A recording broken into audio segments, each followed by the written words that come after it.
No te pierdas las noticias del mercado que más crece, el mercado del comercio electrónico.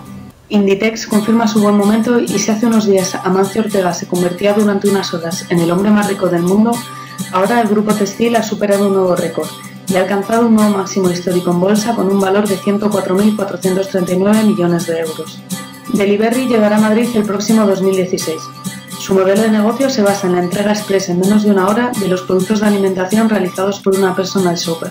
Desde hace unos días, Dropbox ha comenzado a enviar invitaciones para su nuevo servicio de edición de documentos y trabajo colaborativo llamado Dropbox Paper. En paper.dropbox.com se podrán crear y compartir documentos con miembros del equipo.